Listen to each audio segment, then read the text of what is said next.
في يوم 15 أغسطس سنة 1977 الساعة 11:15 بالليل، العالم كله كان نايم إلا تلسكوب الأذن الكبير في ولاية أوهايو الأمريكية. فجأة التلسكوب لقط إشارة جاية من كوكبة القوس، إشارة قوية ومنظمة واستمرت ل 72 ثانية. لما العالم جيل إيمان شاف الورقة اللي مطبوع عليها بيانات الإشارة اتصدم، مسك القلم الأحمر وكتب كلمة واحدة حيرت العالم لحد النهاردة.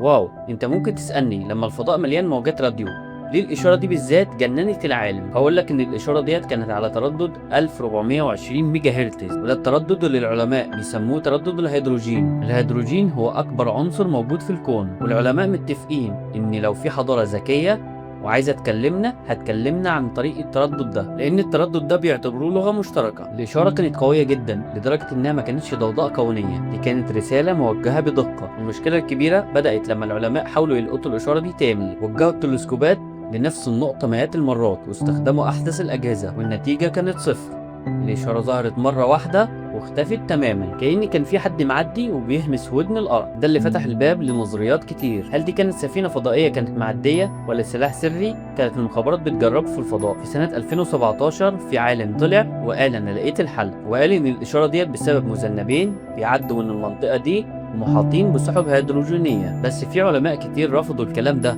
وقالوا إن المذنبين عمرهم ما يعملوا الإشارة دي بقوة. الغموض لسه قائم، والرسالة اللي وصلت في 72 ثانية لسه لحد النهاردة محدش عارف يترجمها، ولا حتى عارفين مين اللي بعتها. لحد النهاردة ورقة واو هي الدليل الوحيد اللي في إيدينا اللي بيعرفنا إننا مش لوحدنا في الكون، أو ممكن نكون لوحدنا، والإشارة دي كانت صدى لحاجة إحنا مش فاهمينها. تفتكروا الإشارة دي لو اتكررت تاني هنرد عليها ولا هنفضل ساكتين؟ استنوني في الفيديو الجاي في قصص أغرب.